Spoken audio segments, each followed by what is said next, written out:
Pas ndarjes nga jeta të Papa Franceskut, bota katolike ndodhet përballë një momenti historik, teksa sytë janë drejtuar nga konklava e ardhshme që do të përcaktojë udhëheqësin e ri shpirtëror,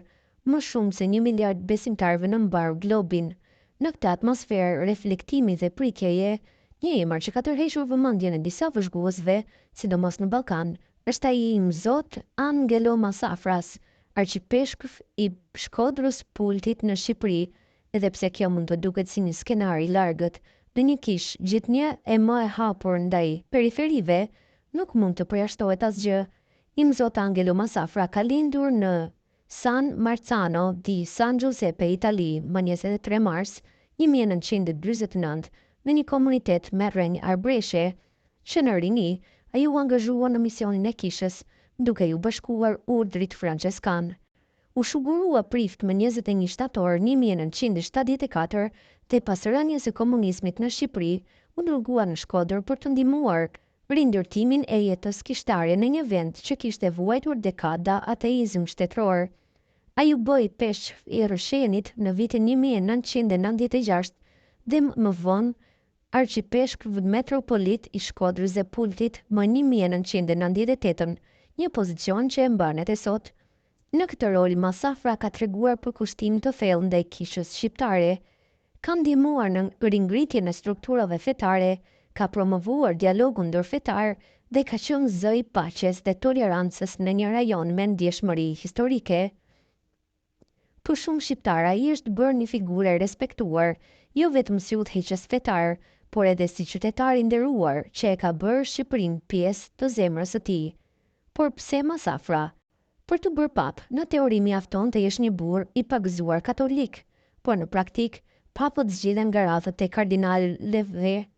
elektues që janë në moshën 80 vjeç dhe marrin pjesë në konklav. I Mzot Masafra nuk është kardinal, por kjo nuk e bën automatikisht të pamundur zgjedhjen e tij. Historia e një raste kur papët janë zgjedhur jashtë kolegjit të kardinalëve, edhe pse kjo nuk ka ndodhur në shekuj. Megjithatë, profili i tij si një bari shpirtëror që vjen në periferi të kishës, nga një vend i vogël por me histori të pasur martirësh e besnikërie ndaj fesë, mund të bëhet një simbolik e fuqishme. Papa Francesku vete ka vendosur fokusin tek figurat që vijnë nga realitetet e marginalizuara dhe një pap me rrjenja arbëreshe që ka shërbyer në një Shqipëri të rilindur shpirtërisht, do të ishte një vijimsi interesante këtij vizioni. Mundësi të vogla, por do me thënë se,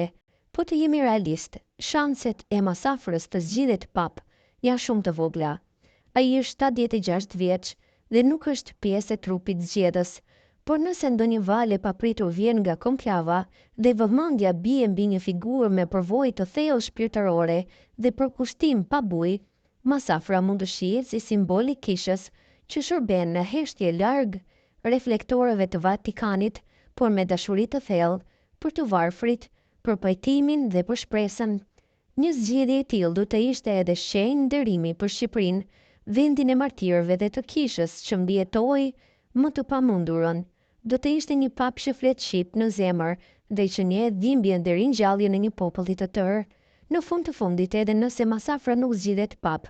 emri i tij që qarkullon në diskutime simbolike për pasardhësin e Franceskut është një dëshmi e rëndësishme, tregon se Kisha Katolike